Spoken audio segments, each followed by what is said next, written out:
Hello, hello, hello. I am Dr. Andrea Greiner. And I'm Katie Corbin. Welcome to the Dreams to Dollars podcast, a podcast for entrepreneurs and professionals who are on their way to actualizing their dreams into reality. Join us in this lighthearted and unique podcast where we talk about business, success, life, and building a deeper trust in God and the universe. We are here to elevate the conversation and bring the magic to build your legacy. We're excited for you to be here. Can't wait to dive in. Hello. Welcome to episode 4. And in episode 4, we're going to talk about the leadership of the CEO. And we're going to share qualities for you to begin to recognize and also cultivate in yourself.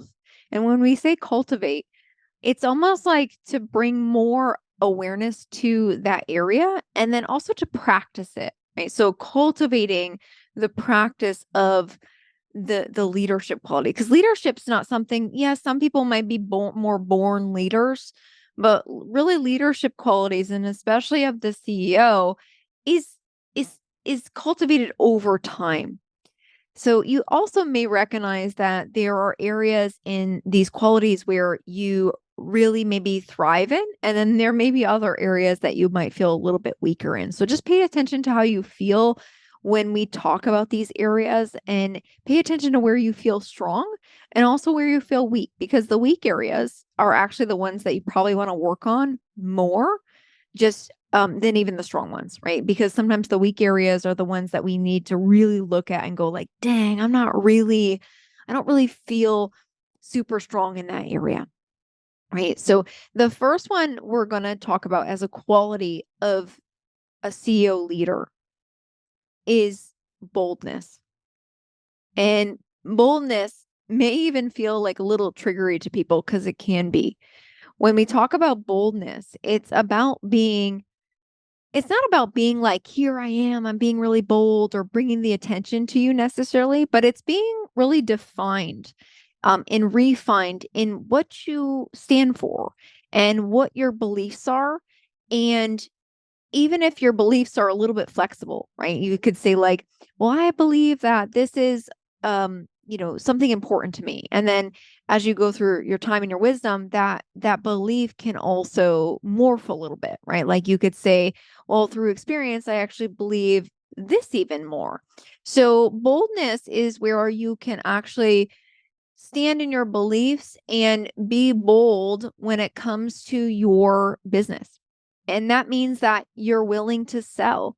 You're willing to go to the spaces that make you feel uncomfortable. You're willing to allow yourself to expand into, scaling your business or whatever it is. And this is a quality of boldness, and almost we'll say bravery, right? Courage.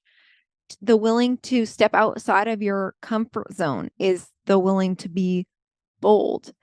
And boldness is often it's cultivated, right? It's something that actually you learn over time, like, how am I going to be bold, and what is bold to me, and how do I stand in my values, and how do I steer the ship of my company?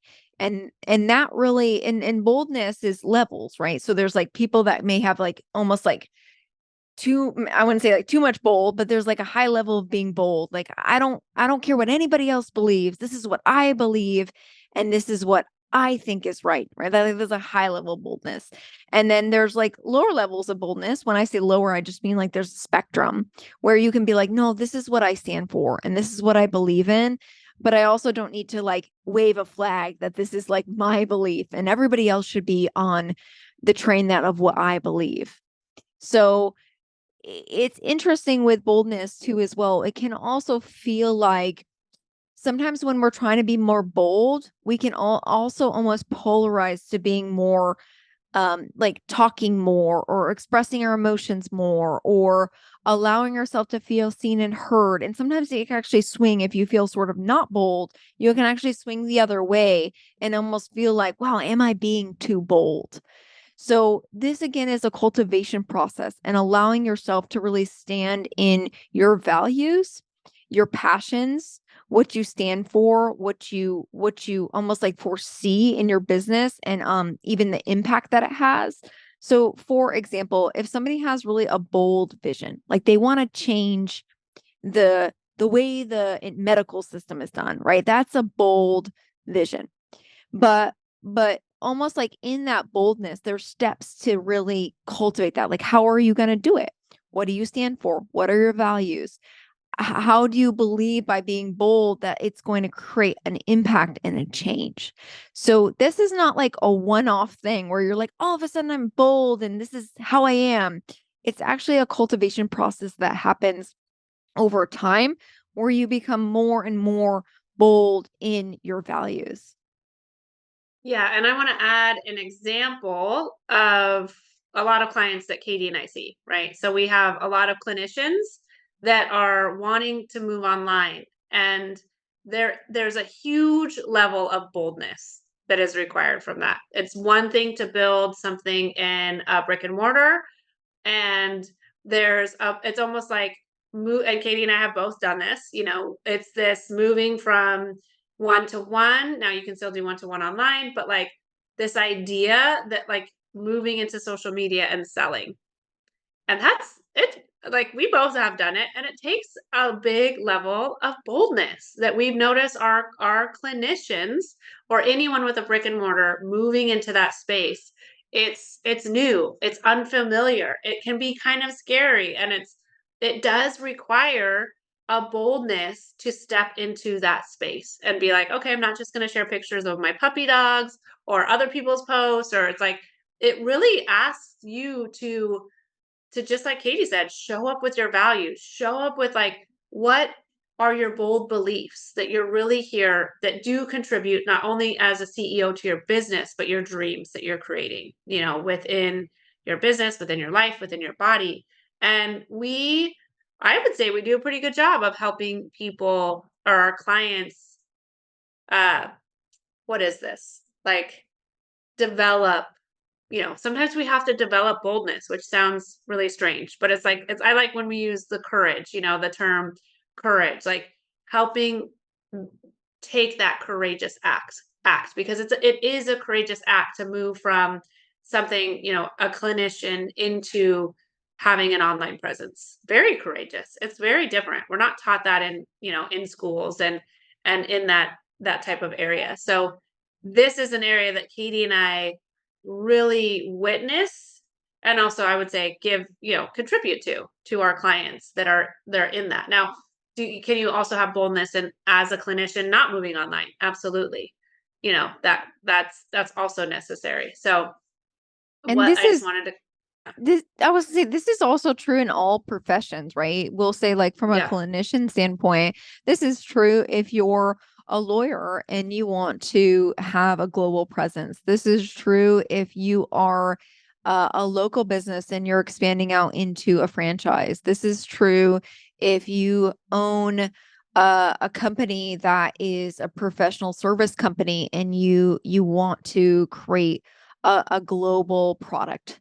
So, and that's really where the boldness is often cultivated, almost like in the wrist and the willingness to be courageous and to be brave and to go into that space of your dreams as you become more congruent and bold in your efforts. Yeah, which leads us right into number 2 is to be willing. And I would say 1 and 2 go together, and they also stand alone. And this is something we're seeing in our individual businesses, within our clients, this willingness to kind of do it, right? You have a dream, it's well, you might know it's possible at sometimes, and you might also be like, you have these moments of the in between, and the willingness to say, even sometimes, like, I don't know how, and I'm willing to go forward and make the steps or do the steps, or often be the energy of what it is. And and it's, how do you cultivate willingness, Katie? Because I think we have it, and I know we have clients that have it, and we have clients that don't have it. So I never even kind of asked this question: how do you cultivate willingness? Well, I would say willingness is brought about with your sort of your ultimatums, right? So are you willing to be uncomfortable? And sometimes the answer is actually like, no. That's actually where a lot of people stop Yeah. in the Yeah. process, where is like, are you really willing to do this? And some people actually like they're not willing, that sort of like, yeah, but it's not like, yes, I am willing Yeah. to do this. And I'm also willing not just to do that, but to do sort of like whatever it takes, minus like the things like you're not willing to do. Right. So the things that maybe you're not willing to do are, it's a few things. Like I'm not willing to compromise my family in the process of me going after my dreams. And that doesn't mean that I'm not going to continue to get up every day and do the things that I desire to do, but I'm going to build that around my willingness to make sure that I, watch my kids grow up and are there and be able to take vacations and do the things that I desire. I'm not willing to compromise that for my business, but I'm also not willing to almost make the excuse like that's going to hold me back. So what do I do even like with my time?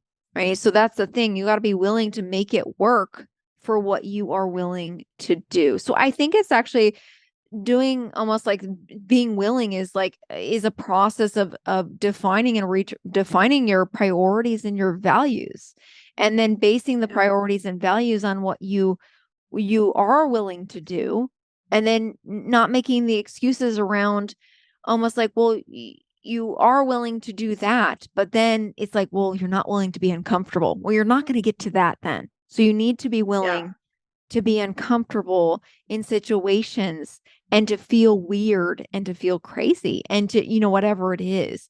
So willingness is such somebody with like a really strong will.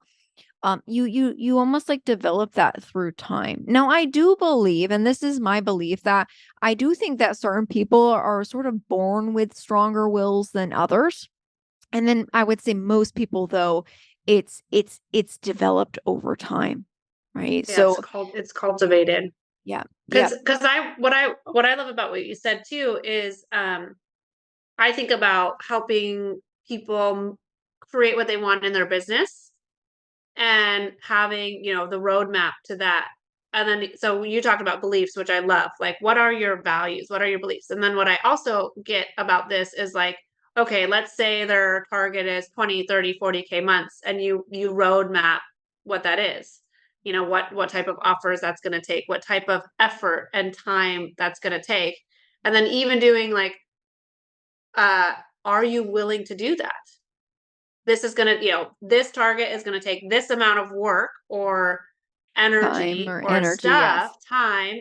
For us, it's time, even with the podcast, even with our co-creation. And we're pretty much always a yes, because we're like, hell yeah, like we're willing. Um, and but I think cultivating that, even just what we're talking about for I love what Katie talked about, values, but also for targets you have in your business and getting really clear. Like, so many people are just like running their businesses by the seat of their pants. Okay, hit 150K. Now I'm going to hit 200K. Maybe they don't have quite that roadmap, or 300K. They don't quite have that roadmap. So they can't even ask themselves, am I willing to do that? Is it going to take 10, 20 hours? Katie and I talk a lot about this individually and with our clients. It's like, oh, this is going to take some more time. Are we willing to do it? Yes. Okay. If we do this event, it's going to take, X, Y, and Z to do that. Are we willing to do it? Yes. And what a great way to start. Are you even willing? And there's no shame if you aren't. Right. Yes. There's If you're no not, shame. you're not, right? It's Like like, okay, I'm not. Like, what else? yeah. you know? Yeah. And I think that there's so much energy of like right and wrong, but just asking, am I willing to do that? I have this dream. I have this target. Okay, and like almost building backwards. Katie and I love numbers. We love systems. We love to get an idea of what it's really going to take for that to happen. And then to just ask yourself, is this something I'm willing to do? And you're going to get so much more feedback by just asking a question. Absolutely. And I'll share a story even like for the listeners too as well. There's moments where you may not feel like you're willing. So I actually had a back injury after I had my daughter. And it really wiped me pretty well out with pain. And I've always been very athletic, and I never really dealt with this bodily injury that took a year, over a year to fully heal. And I remember sometimes like literally laying on the floor and being like, are you willing to even get up, in this moment and continue what you're doing? And it was, my daughter was really young and I had some support, but then I was also working in my business, and I literally had to ask myself, like, are you still willing? Because at that moment I could have said no. And I wouldn't be here today too, doing what I'm doing probably, if in that moment I wasn't willing, even if I was lying on the floor. Like, and I had to be like, even those moments where you have to be like, I'm lying on the floor right now. Am I willing to get up? And those moments actually, that cultivates willingness, Yeah. because you're willing to do it no matter what. And am I willing to work through it? Am I willing to heal it? Am I willing to allow? I could have said, no, I'm not. I'm not willing. Yeah. And there would have been a different path. So you can find willingness also in the moments where you maybe feel like you just ask the question, where you almost feel defeated, or you feel set back, or you feel like you've lost your dreams. Like, are you still willing to go forth into that? And then the answer is usually pretty clear of a yes or a no. Yeah. Yeah. So the third one that we want to talk about is our relationship to with responsibility and to responsibility. So when we say this is almost like your view on what is being responsible. Because in business, we're responsible for a lot of things, right? Especially as a CEO. So you're responsible for the vision. If you build your business from the ground up, you are probably the provider or the service provider. You were doing the work, right? Especially when as you went from a solopreneur to an entrepreneur, that there's a lot of hats that you're going to wear. And sometimes you wear the service provider hat, and you wear the CEO hat, and you wear the admin hat, and you wear the bookkeeper hat, and you wear you wear all these hats. And often when you actually like develop more leadership qualities, you're actually going to often have more responsibility. And what is your relationship? Because a lot of times people actually avoid responsibility. And this is really easy to do, because it's like, if you have so much responsibility, you can also feel weighted if you feel like responsibility has to look a certain way, or you have to act a certain way, or you have to be a certain person. Sometimes in the ways that you review responsibility can actually, if you can shift that and go like, yeah, actually, I like this responsibility. I like numbers, or I like being the business owner, and I like, you know, having to have a bookkeeper, and I like my working with my accountant, and I like these things. But if you see it as like a detrimental responsibility, you're probably going to not want to cultivate a higher level of leadership. And actually, it can, when you view responsibility as like a heavy weight or something to bear, like a burden, that the responsibility is something unwanted, that oftentimes you'll only stay at a certain level of comfort. And that comfort can be almost as if, well, I'm comfortable here and I'm only comfortable with this level of responsibility. So I can't go outside of that. And if you have a big vision, you'll probably find yourself at a certain level, like sort of responsibility, where you're like, I can't take on any more responsibility. And that's sometimes where your dream tends to stall out. Now, it doesn't mean that you just had a baby and then in 2 more years, like, actually, you know what? I'm going to go forth into that responsibility now because I feel like I have the capacity to do it. So just check your relationship with responsibility and how you're reviewing what being responsible is, or how you're seeing like responsibility as a burden to bear, or you're really like, you're excited about what if you had the responsibility of a 7 and 8 and 9 figure business, and like, what would that feel like to you? Because sometimes we actually can stop in the process because of that barrier. Yeah. Which I think builds very nicely into number 4, which is community and team building, because you might have, well, that relationship with responsibility and bringing the business to that next level. You're like, I can't do all this. Like, Right. I'm at 200K. I ain't got no more time. Like, what's okay? Where now? What, And it's like, oh, now as the leader of my business, it's time to build my team because at some point, and I would, I think Katie and I are very strategic and have a lot of systems. So it's like, do it in a smart way. I'm probably not going to invest. I'm going to invest in a way that feels really good for my nervous system so that I can build my A team in a way that feels really good. Now, I probably wouldn't add 10 people all at once. That's just me. Now, some people might add 10 people because it like quadruples their revenue, right? So the relationship responsibility can go right into the community you're leading, the team you're building to help you lead, and really like start with an A team. And if you can't, obviously you can do B. I mean, funny that A is top, but like, you know what I mean? Like it's funny how that is there. But and yeah, like also if you can't have an A team, but you start with a B or whatever C D, it's like whatever number, pick a number X. But just kidding. Like just starting to share that responsibility if it's really hindering your ability to grow your business and be a leader. I have a dog outside my door, so hang tight 1 second. Yeah. So really this is also the ability to build a team in the way that is the way that your company is actually growing, right? So this is sometimes people will actually like, on depending on the rate of growth in a company, that sometimes you can actually sometimes add people too fast or subtract people too fast. So actually cultivating the level of team building and your ability to see like where the delegation needs to come, where the roles need to be defined, what roles are even there, and also the company culture, right, too, as well. So this also goes into team building, is recognizing what is the company culture, and that team that you're building needs to be conducive with that culture of the company, because sometimes we actually can hire people for just like skill sets,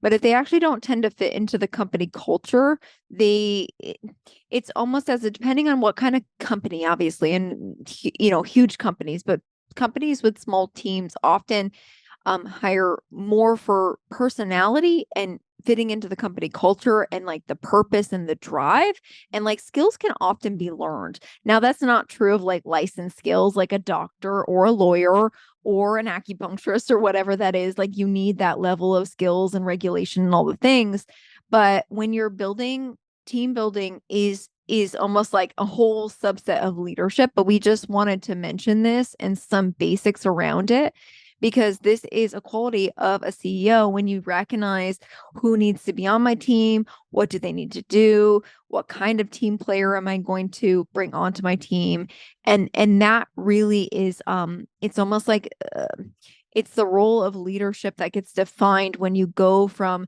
a solopreneur to an entrepreneur. Anything that comes outside of you, and then other people are doing tasks or doing the skills or giving the service or doing the admin work or doing the social media, or whatever it is, it's like that building is a skill set to be cultivated. Now the truth about this one is too as well, this one's a massive topic, and especially around leadership and team building.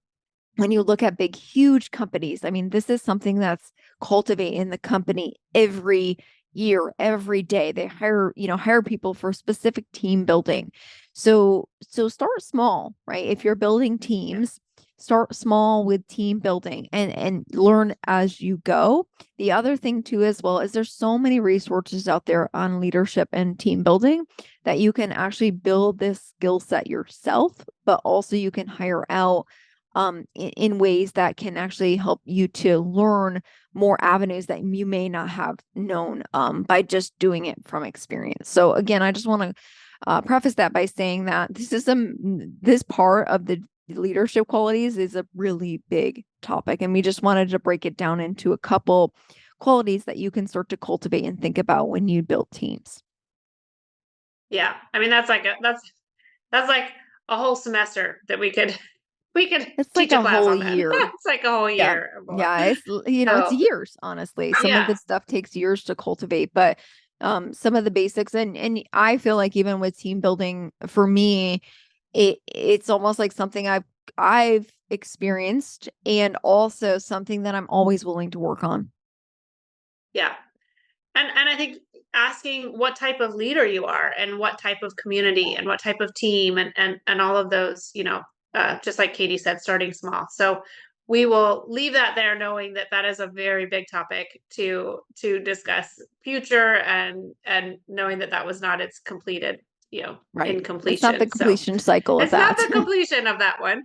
And a lot of these, we're bringing forth are the qualities we really recognize and help our clients with, and each other as well. So number 5, this is a good one. You will hear us talk about this always, forever, indefinitely, and that is consistency.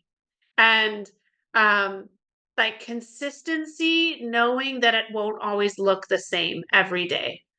So much, Katie and I together, we talk about it with our co-creation, we talk about it with clients. It's like we're not static beings. Sometimes I'm happy, sometimes I'm sad, sometimes I have 3 kids and they're all losing their shit at the same time. And it's like, oh my God, how do I show up as a mother, and how do I show up in my business? And we know it's funny because I could think I could talk about consistency every single day, because I know how much it makes a difference when people really step into this in their business and as leaders, and how it's so dynamic with how it contributes to your business when you are consistent. That doesn't mean you're perfect and are always like in the same mood and all the different things. No, like we recognize that we're always changing. Now, can you create systems so that you are consistent every day? Yes. And if you have this consistency as a leader in your business, you will find that so much your business takes this steady growth every day. Yes. And I will say too, like off of consistency, especially for a leadership quality, and this is not something that everybody might agree with, but it's almost like the thing that I also personally value is like consistency, but also with authenticity. Yeah. So it's like the ability to show up every day and be like, sometimes we are going to have bad days, but it's a lot easier, even from the leadership quality, to be like, you know what, like even your team being like, I'm having a really hard day right now, and I know that not everybody will agree with that too as well, but sometimes even that transparency with just being authentic and like not being like you're letting your team think it's like them, or it's like if you can be transparent and authentic in your process of leadership, like showing up but also knowing that you're human at the same time, and we have things that happen in our human life, and to allow that to be part of the values of your leadership. I do find that sometimes there's like almost like a stigma out there that leaders need to just be brave and they're never break down and they never have problems and they just show up and they're blah blah blah. And it's like, not when you're leading, especially like a company that wants to make impact and change and allowing to, help humanity. It's like almost that authenticity and that transparency is also going to make it a lot, I want to say, like easier, but a lot of times people tend to gravitate towards that of like, wow, they're still human. And this is actually going to lead into our number 6 of the qualities to recognize, right, and cultivate. It's almost as if this can get into superiority complexes. So when you want to cultivate leadership, but you also want to stay humble, right? And stay real and stay raw and not have to be above anybody or make anybody below anybody. It's actually it's almost like developing the quality of a little bit of vulnerability and a little bit of transparency here too as well, where if you are leading your team and you're the CEO of the company, or even like, you're leading your clients or your patients or whatever it is, coming from a place of we're the same, right? We're both humans. We're sitting eye to eye. I may have cultivated different things than Andrea, but we're not superior to one another. Nobody is more of a better, a more of a leader than the other. And this is true when you develop almost like that quality of the CEO. And again, people may argue with this. They may say, like, well, all leaders are superior to their followers. Well, not necessarily in our world, anyways. So allowing Yeah. yourself just to be like, well, I want to be a leader, but I also want to be humble and I want to be real and I want to be that person that somebody knows that they can come to and I'm not inaccessible or whatever it is. So I do find that there are, especially in these type of times where social media is rampant with all these types of leaders and you can just get on alive and talk about this or that and then people start to follow them. There is a rampant quality to superiority complexes in certain types of, and I would say all industries. So cultivating leadership does not mean that you have to cultivate a superiority complex along with it. Yeah, and I guess some people might like, I mean, do people like that? I mean, Kate, Yeah. I'm I thinking think of some people, like it may fulfill them in life. right, or that's the dynamic that you're used to, so you might not recognize it. Katie and I we are kind of always on the lookout. We've experienced this in our own worlds of investing, and it feels, and also as doctors, as clinicians, I definitely had a white coat and I told people things that now looking back, I'm like, dang, like wow, I wish I had said something different now knowing what I know, and that's okay because I can create that retribution by how I am now and how I lead, and that you don't have to lead like you see some people on Facebook or coaches, or I personally have a thing for superiority with the guru, that someone is your guru. It's like we are all, just as we've talked about in the previous podcast, was like you are your power. And when you become that, there really is no guru, and the superiority doesn't even need to exist, and you will actually attract more of your clients, of your dream, when you lead in that authentic leadership role, instead of needing to be like, well, I know everything. Because I mean, really, once you like there, it's impossible for us to know every single thing, and that we're really moving into much more of a co-creative space in businesses. Now, are you still the CEO? Yes. Are you still the leader? Yes. Do often will you have the in choice to say, yes, that adds to my business, and no, it doesn't? Yes. it, you get to choose how you're going to lead your business, your community, your team, your clients, and we're saying, like, this is how we lead with a co-creation energy, with uh your voice matters, and we are all powerful, all of us, every single one of us. Yes. And it's true because it's easy to fall into that wayside where a leader needs to be superior or we need to wear the white coat. And there is a sense of authority there, right? It's like almost as if a lot of it can create like that sense of authority, but you also can sit down and look at somebody in the eye and say, like, I'm with you. Like, Yeah. I see you. And it's a little bit different than looking down upon somebody or to say, like, oh, I know it all. Like, who the hell knows everything? Like, and if they do, run, right? Like, if Yeah. they're saying that they know everything or they're 99.9%, 100% sure on something, it's like, no, run, because anybody that's embodied in this body, in this world, is still, is still has the aspects of humanity, right? And Yeah. and anybody that is outside of that, even like the big, some people will follow gurus and stuff like that. You are your own guru at the base, Yeah. and that is a choice that Yeah. you can make.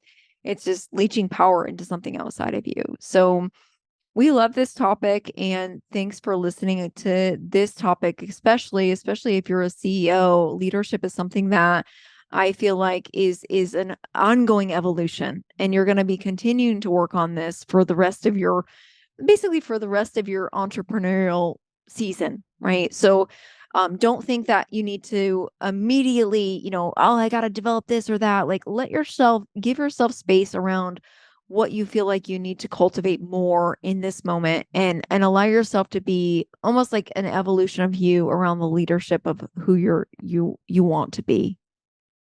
Yeah. And the leadership of your life.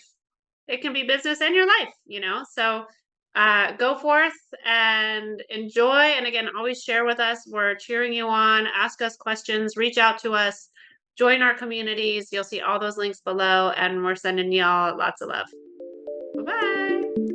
Thank you for listening to the Dreams to Dollars podcast. If you vibe with our content and want to find out how to work with us, check out our show notes for the links.